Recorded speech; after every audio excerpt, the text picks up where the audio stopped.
Hi, this is Dr. Graves from the CSUN Geography Department and geographyplanet.org. This is part 2 of calculating and understanding correlation coefficients using CalEnviroScreen data. When we left off, I had been calculating correlation coefficients between the percentile asthma sufferers in Los Angeles County by census tract against a handful of other variables. I tried to use a different technique to do a batch calculation of correlation coefficients, but found that I had accidentally left two of these cells not applicable in the data set, and that prevented me from doing that. So here's what I did.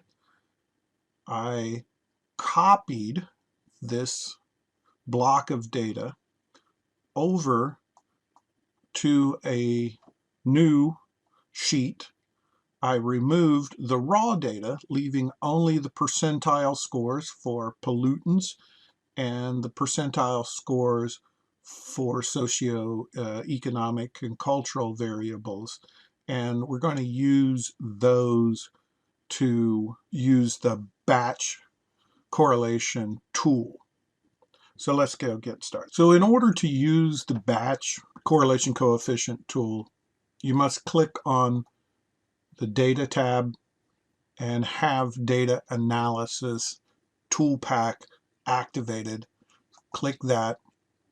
There's a list of tools in the Data Analysis Tool Pack. Select Correlation from the list and click OK. Then you must highlight the cells that you want to include, and then since I included the first row, which has the labels, the column headers, I made sure that that box was checked. Click OK, and it produces this table of correlations. I am going to take a moment to use some color on this data so it's easier to explain what's going on.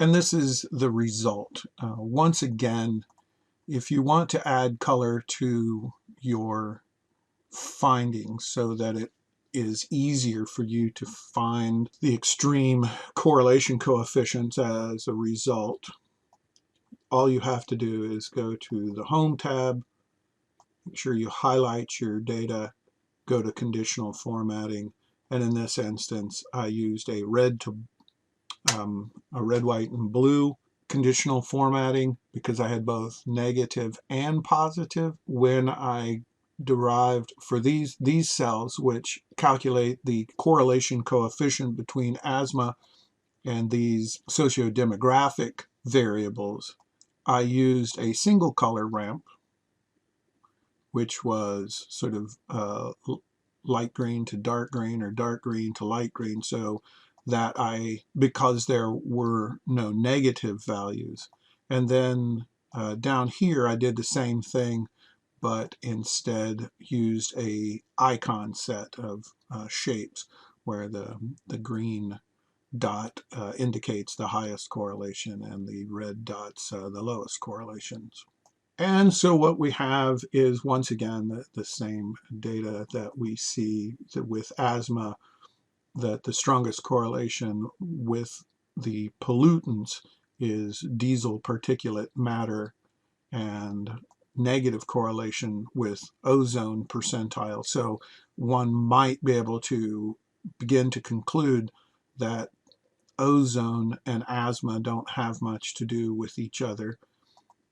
Down here we see that the education percentile among all of these individual socio-demographic variables seems to have the strongest correlation with asthma.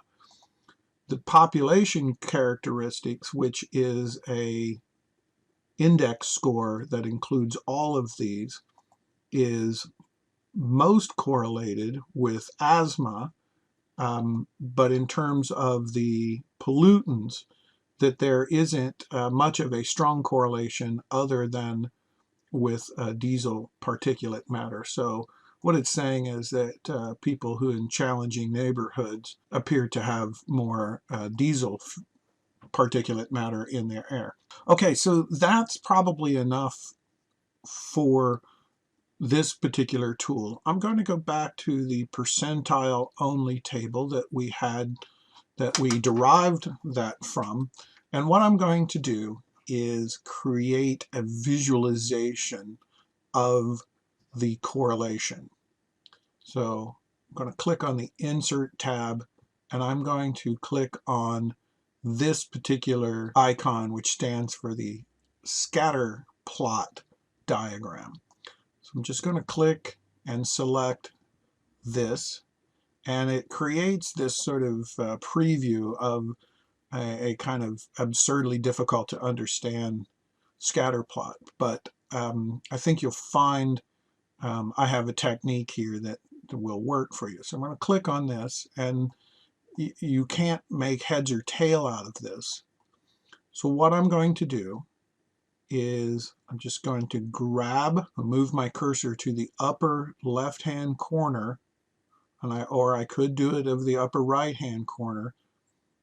I will drag this over to the right, and you can see these boxes decreasing till I'm only comparing asthma to ozone percentile. And this produces a pretty unsatisfying chart. So I'm going to grab it once again, and let's just move it over to asthma versus diesel percentile.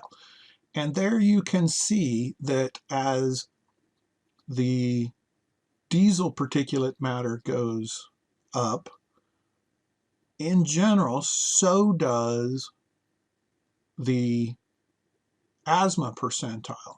If we go back and look at this correlation coefficient pretty quickly, that is, we see that there is a 22% correlation. That's not incredibly strong, but there is a relationship that is positive and perhaps not insignificant. If I double click on this chart, I can add a chart element here, and one of the things that I would like to do is to add a linear trend line to the mixture. And it's difficult to see, so we need to click on it and give it a color that is not the same as the rest of the points, and perhaps increase the width of it a little bit. The next thing I'm going to do is just drag my box here. I'm going to click on it and pull it over, and we can look at some of these other variables. Now we see a far stronger relationship between education and asthma. We look back at the correlation and see that that's a 65% or 0.65 correlation.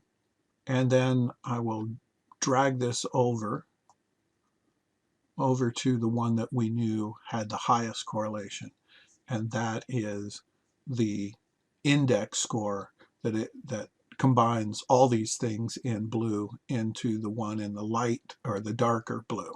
And so that now is